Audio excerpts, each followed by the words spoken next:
What does the case of Kyle Rittenhouse, who shot 3 people in self-defense in Kenosha, Wisconsin, have in common with the case of Darrell Brooks, who drove his SUV through a Christmas parade in the town of Waukesha about an hour away?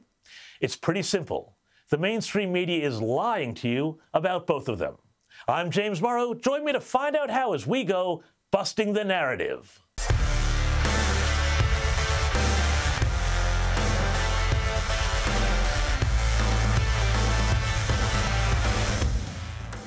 Now, we all know how brutally dishonest the media was in the case of Kyle Rittenhouse.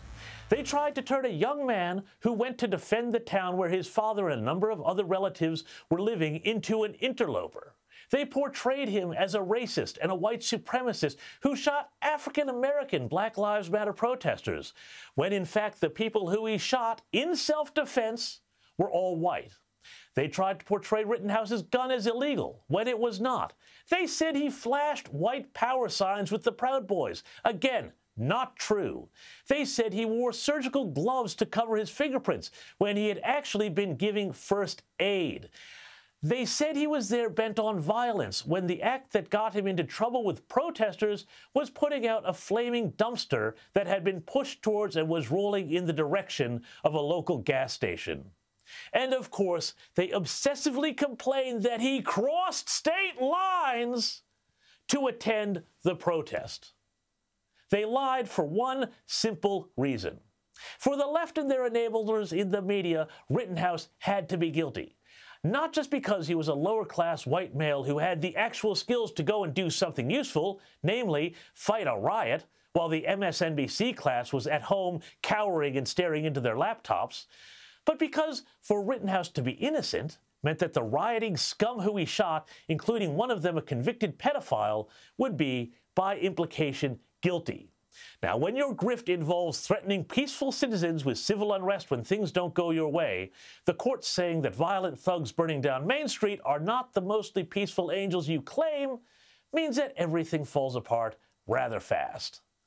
But, funnily enough, the narrative was a bit different. When, a week after the verdict was handed down in the Kyle Rittenhouse case, Darrell Brooks drove an SUV through the nearby town of Waukesha's annual Christmas parade, killing 6 and injuring scores more, an act reminiscent of some of the horror terror attacks we saw in Europe last decades when Christmas events were similarly targeted. Among the performers, dozens of young girls from a local dance team.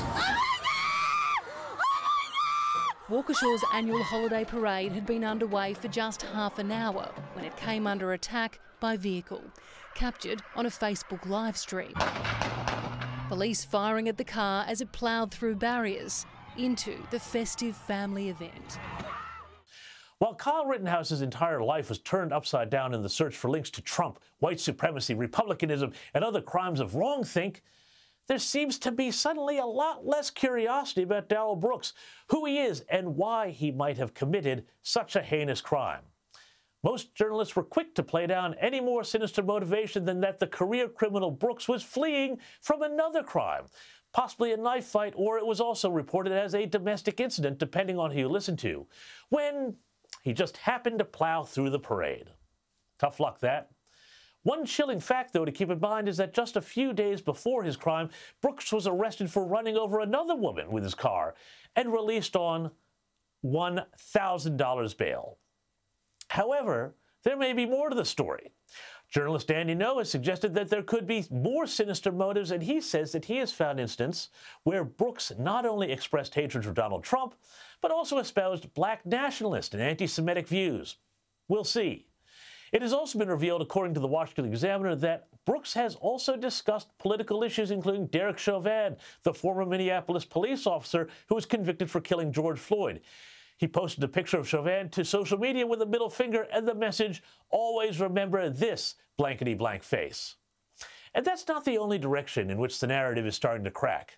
And this fissure is being opened by the left. Now again, we don't know for sure what motivated Brooks. That will all come out.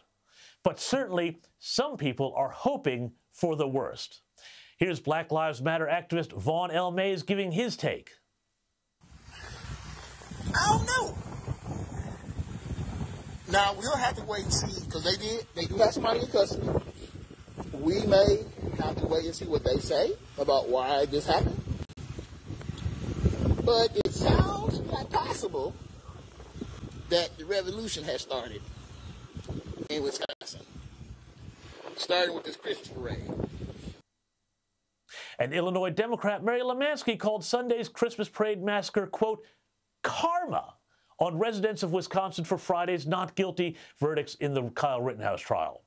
The blood of Kyle Rittenhouse's victims is on the hands of Wisconsin citizens, Lemansky tweeted, even the children. Can you imagine that? She also said, quote, it was probably just self-defense, a clear reference to the Rittenhouse case. Again, pretty sick. Finally, just ask yourself this question.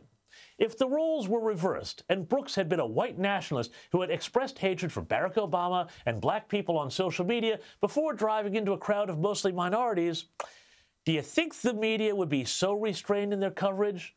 Or would they be out there fanning the flames of mostly peaceful protests?